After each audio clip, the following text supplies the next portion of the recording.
My lab here at HSAM is working on a new method to detect how severe a COVID infection is. COVID, of course, today is more or less over, but we have to learn a few things from this pandemic, which we can use in future scenarios. And that means we would like to find out if we can stratify the patients that come to the emergency into those that have to be hospitalized and those that can go home and recover on their own. For this, we are developing a new diagnostic method which uses plasma as the material, and in this plasma we are characterizing certain double-stranded DNA molecules which are markers that are hopefully informative of the severity of the disease. We have access to 1,000 samples which were collected at the University of Szeged under a study during the COVID pandemic with patients that had every kind of outcome, from healthy again to long COVID to unfortunately they died.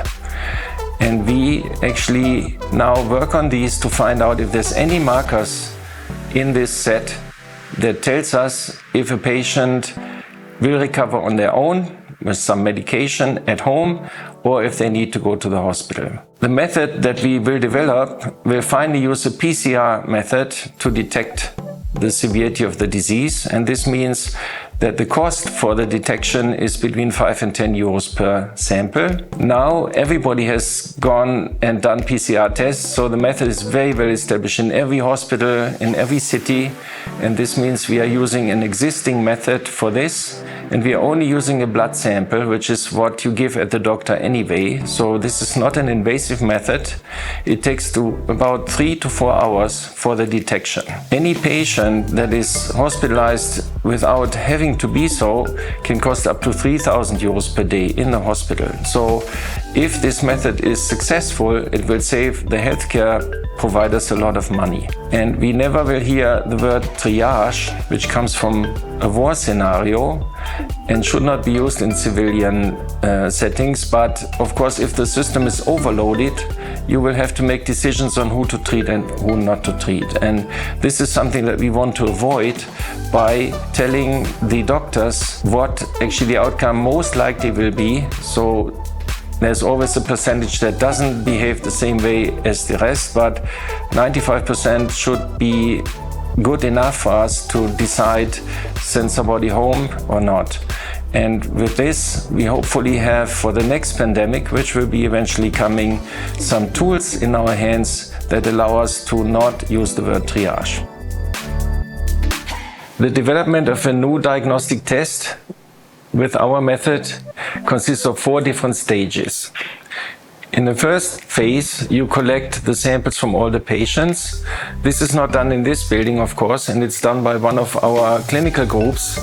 They basically work from the hospital and get the serum samples or the plasma samples collected, and we now have 1,000 for this particular test. The next stage is done in this lab here. It's the extraction of the DNA from the plasma sample. And then after we have the DNA extracted, we send it off for DNA sequencing. Usually that's done at our advanced partner EMBL in Heidelberg. We get then up to 1,000 DNA sequences, which are analyzed by Alessandra, our bioinformatician. She maps the sequences that we get to the human genome because we are looking for markers that are created by the human body to find differences between healthy people and diseased people. And ideally, in this case of COVID, we also find markers that inform us of the severity of the disease. Can somebody stay at home and recover, or do they have to be hospitalized? And if we get really lucky, we hopefully find also indications of the development of long COVID. So people that recover from the initial infection but still have severe health problems later. Once we have identified a set of markers, up to 100 of them, we start also in this lab the development of the PCR test.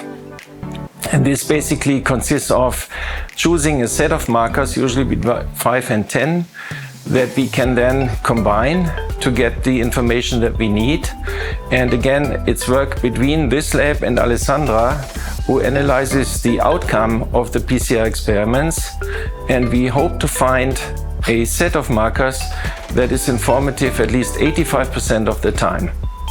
If we have something that is this level of accuracy, we can use it for a real test. And that brings us to the fourth phase. This is a clinical trial where we again have the clinical groups collect plasma samples. We actually do not this time get the information how the patient did. We only analyze it with our method, and we tell the clinicians what we think the severity of the disease was in each patient. And if we are successful in doing this, then we have a test at hand that we can commercialize and use in the clinical setting.